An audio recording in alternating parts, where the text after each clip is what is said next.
Salut les amis, bienvenue à tous dans cette nouvelle vidéo auquel je vous présente mon nouveau projet, mon nouveau travail. Donc élaboration d'un tableau imaginaire, comme d'habitude, numéro 40. Donc le contexte, à la base de la mer, je voulais de la mer.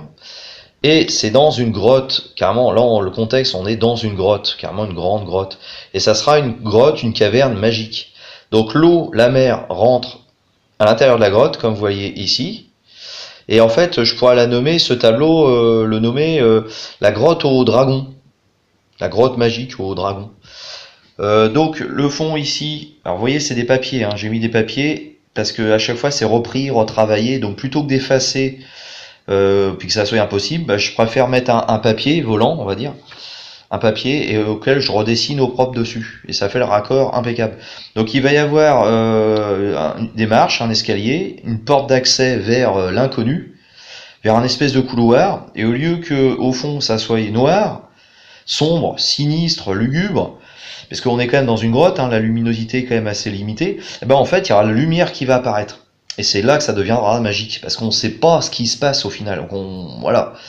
Ici, j'ai mis comme une statue d'un Templier.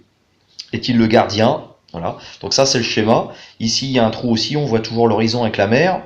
Une tête comme ça, un petit clin d'œil pour le dragon. Pour la tête, puisque le thème, c'est la grotte au dragon. Après, ici, bon, il y a un bout de muret avec une flamme ici, une torche. Sur la droite, en bas à droite, il y a carrément une passerelle, une espèce pas un pont de corde, il y a une chaîne, mais des lattes de bois, ça bouge, c'est assez instable. Ici, il y a une lanterne. Donc voilà à peu près le décor. Donc là, j'en suis déjà à la grosse étape suivante, puisque ça, après plusieurs jours d'élaboration, de travail, j'ai réussi à tracer en propre, en réel, sur la vraie toile. Donc oui, je disais sinon pourquoi la grotte est magique, c'est parce qu'à l'intérieur il va y avoir des cristaux qui vont ressembler à ça. Donc ça va être bleu, violacé, pour vous donner une idée. Voilà, je vous fais voir autre chose. Donc voilà la collection, pour vraiment se mettre dans l'ambiance, des cristaux qui vont tapisser cette grotte, qui je le rappelle est au bord de la mer. Voilà à peu près le délire. Donc, étape suivante pour vous faire voir, le tableau en réel, avec ses tracés, ses traçages. Donc à gauche, pardon, excusez-moi, à gauche une statue d'un chevalier, voilà, ça sera en pierre évidemment. Et au final, en bas à gauche, il y a des escaliers. Comme ça donne un effet de profondeur, de descente, de volume, un peu de 3D, mais ça sera à moi de travailler ça. Le bateau, il a été amplifié, il y a une espèce de voile, ça reste une barque, mais ça va être très très joli. Au fond, j'ai pas mis 2 îles, mais au final, j'en ai mis qu'une. Et j'ai mis un bateau qui vient vers nous. Alors ça sera important parce que du coup, dans le scénario global, du fait qu'il y a une barque, la barque c'est nous. On vient d'arriver. On a exploré la grotte. Seul vous savez pourquoi, puisque après c'est un travail imaginaire en quelque sorte. Et est-ce qu'on se fait pourchasser par des pirates, on sait pas. Donc en tout cas, il y a un bateau qui est à l'horizon et ils viennent peut-être nous pourchasser. On ne sait pas. Ici, en plein milieu, il y aura carrément un stalactite, pas stalagmite parce qu'il y en aura aussi, mais un stalactite qui descend carrément. Là, ça vient tout juste d'être fait, on voit encore que c'est un peu humide. À droite, un chevalier templier, effectivement. Tous les tracés qui ont été faits, la porte a été amplifiée, elle a été embellie. Là, on est vraiment dans du réel pour les tracés. Et le pont de corde avec les lattes de bois qui seront peints. Alors ici, contrairement au dessin que vous avez vu initial, voilà, c'était un vrai dessin. Que quand je fais les tracés sur la toile, je n'ai pas besoin de gribouiller partout, parce que après s'il faut gommer, etc. Enfin moi ça me dérange plus qu'autre chose. Donc j'ai besoin que les lignes, ce qu'on pourrait appeler que les fils de fer.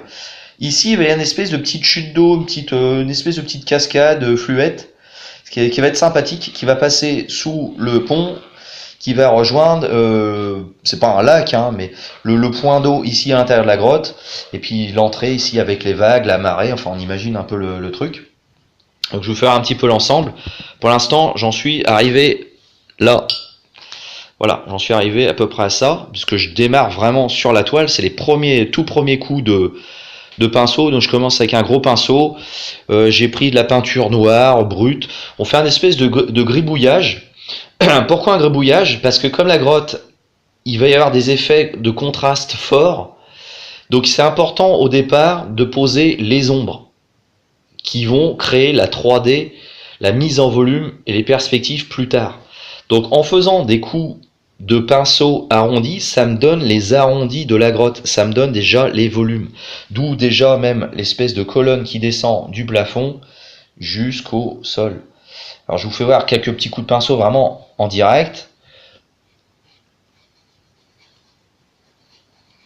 Pour l'instant, c'est vraiment suggéré, mais ça reste important. Les mouvements du pinceau restent importants pour moi, parce que ça me servira à développer tous les points de repère futurs.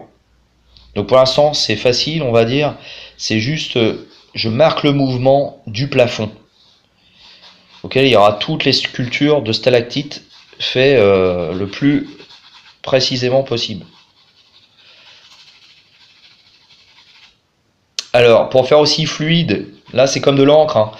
Pour faire aussi fluide, en fait, j'utilise du Wheat Spirit, tout simplement, qui est désodorisé, parce que sinon on aura la grosse tête. Je vous raconte pas le mal de crâne au bout de plusieurs heures. Donc il vaut mieux désodoriser le Wheat Spirit, il raffiné, et de la peinture à l'huile noire simple. Je vous dirais même, c'est une peinture, celle-ci, la noire, elle est bas de gamme. C'est de la peinture qu'on pourrait dire scolaire. Parce que le but du jeu dans cette manœuvre aussi est de noircir ce qui est totalement blanc.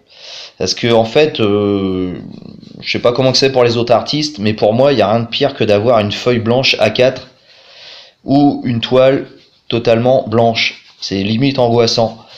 Parce que quand on essaye de projeter son imagination, son imaginaire sur une toile, c'est mieux de commencer sur quelque chose qui est neutre, qui est gris, qui est noir, enfin qui est sombre, plutôt que du blanc qui représente que la lumière en fait.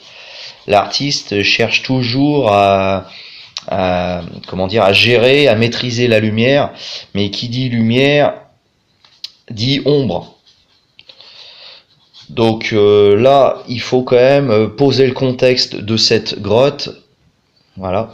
Il faut essayer de poser le contexte de cette grotte en mettant quand même les zones d'ombre. Voilà.